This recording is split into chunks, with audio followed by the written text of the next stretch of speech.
आप देख रहे हैं उत्तर प्रदेश सच का आईना जन जागरूकता न्यूज चैनल, जिसमें आप सभी दोस्तों को सच्ची खबरों से रूबरू कराया जाएगा। राष्ट्रीय जनशक्ति समाज पार्टी की मासिक बैठक सीतापुर जिले के मिश्रिख विधानसभा निरीक्षण भवन के सामने श्रीमती मीना गौतम की अध्यक्षता में तथा पार्टी कार्यकर्ताओं के सहयोग से संपन्न की गई, जिसके विशिष्ट अतिथि श्री सोमेश्वर दयाल राजवंशी, राष्ट्रीय प्रमुख महासचिव राज्यसभा तथा मुख्य अतिथि डॉक्टर श्रीपाल राजवंशी, राष्ट्रीय अध्यक्ष राज्यसभा।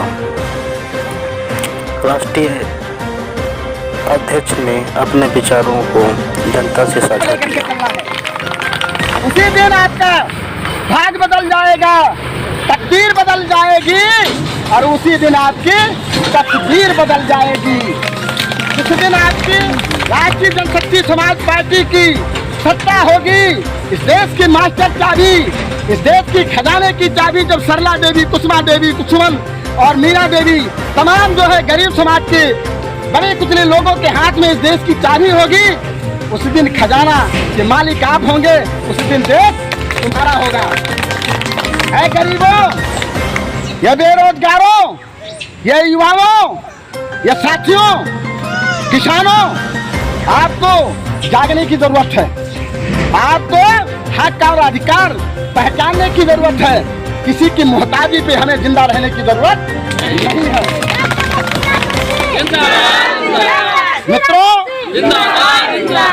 मित्रों, पेट के लिए, खाने के लिए जिंदा कौन होता है?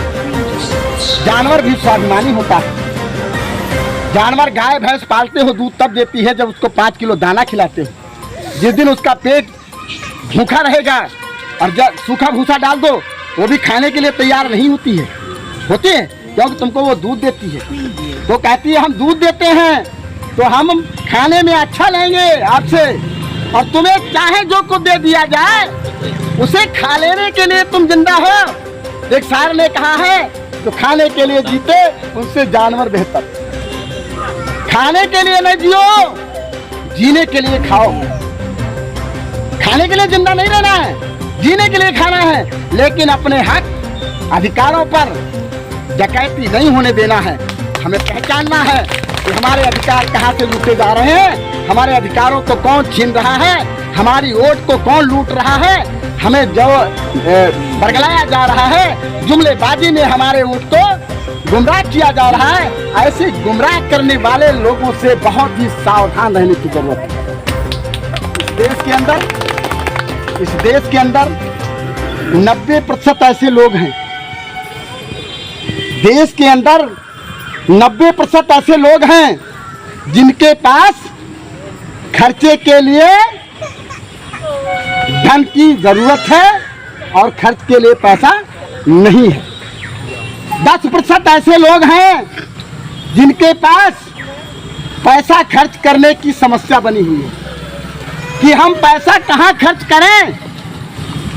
मतलब 10% ऐसे लोग हैं जिनके पास एक समस्या खड़ी है कि हम पैसा अपना कहाँ खर्च करें, किस मद में खर्च करें। कहाँ करो, मजदूर के हाथ को मजबूत करो, बेरोजगार के हाथ को मजबूत करो, जवान के हाथ को मजबूत करो, किसान के हाथ को मजबूत करो। ये लोग आप लोग समझ ही नहीं पा रहे हो। न मैं भी कहता कि राजवंशी के हाथों को मजबूत करो, मानी सोमेश्वर जी के हाथों को मजबूत करो। मैं कह रहा हूँ जय बेरोजगार जवान और जय गरीब मजदूर किसान। मैं इनकी जय जयकार चाहता हूँ। जिस दिन इनका जय जयकार हो जाएगा, इस देश से गरीबी भाग जाएगी, नहीं गरीबी मिट जाएगी, बेरोजगारी मिट जाएगी। आज पलायन कर रहे हो। सरला जी कह रही मेरे हस्बैंड पंजाब गए हुए हैं। क्यों गए? पंजाब क्यों गए? अगर यहाँ रोजगार मिलता होता तो बच्चों को छोड़ के वहाँ क्यों जाते? अब समझिए कितनी बड़ी बेडंबना है कि उत्तर प्रदेश इतना विशाल प्रदेश, जहाँ का मुख्यमंत्री अपने बेरोजगारों को रोजगार नहीं दे पा रहा। दिल्ली, पंजाब छोटा, हरियाणा, गुजरात, लुधियाना, हिमाचल छोटे छोटे राज्य हैं, वहाँ जाकर के वहाँ की मुख्यमंत्री सबको रोजगार दे रहा। जो दिल्ली जाए उसको रोजगार मिल जाएगा, छोटा बड़ा कोई न कोई। उत्तर प्रदेश की सरकारें क्या कर रही है, क्यों नहीं रोजगार दे पा रही हैं? वो गरीबों को और कंगाल बना देना चाहती हैं, गरीबों को मिटाने पे तुली हुई है, इसलिए यहाँ रोजगार की व्यवस्था नहीं की जा रही। राष्ट्रीय जनशक्ति समाज पार्टी कहती है हम गृह प्रदेश में रोजगार देंगे। देख लीजिएगा इसमें होगा, ऊपर ही देख लीजिए, बेरोजगारों को गृह प्रदेश में नौकरी और रोजगार होगा। हम लोग जो है जिस दिन सत्ता में आएगी राष्ट्रीय जनशक्ति समाज पार्टी, सरला देवी या किसी का हस्बैंड, किसी का भाई, किसी का बेटा, किसी का, वो उत्तर प्रदेश से छोड़ करके दूसरे प्रदेश को काम के लिए नहीं जाएगा, उसको उत्तर प्रदेश में काम मिलेगा। दिन भर काम करेगा, शाम को अपने बच्चों के साथ, अपने परिवार के साथ रहेगा। इसलिए साथियों, बूढ़े माँ बाप बीमार होते हैं, उनके बहू बेटे पंजाब, हरियाणा, दिल्ली में होते हैं, उनकी देखभाल कौन करता है?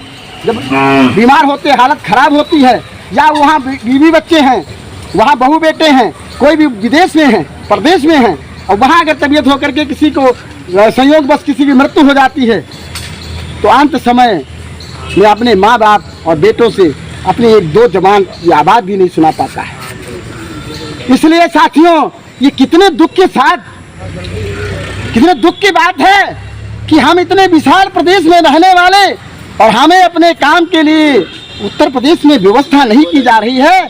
हम अपने परिवार को छोड़ करके इस पेट को भरने के लिए, पेट की पीड़ा को मिटाने के लिए दूसरे प्रदेशों में मुझे जाना पड़ रहा है। राष्ट्रीय जनशक्ति समाज पार्टी जिस दिन सत्ता में आएगी, आपको दूसरे प्रदेशों में कतई नहीं जाना पड़ेगा। हम उत्तर प्रदेश में रोजगार की व्यवस्था करेंगे।